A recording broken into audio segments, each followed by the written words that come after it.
Einam į namuką medyje. Tai parodysiu. Iš apačios. Štai ir einam pažiūrėti, kaip čia kas sugalvota. Smagu.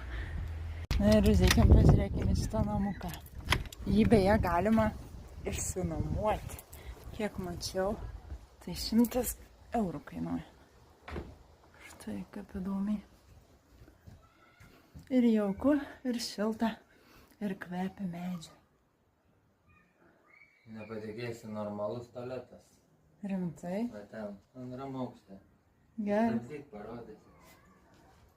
Tai va, kaip ir Mindaugas sakė, štai ir tualetas. Geras, ane? Jūs esat štai. O gaunat ir normalų netgi tualetą. Nu super.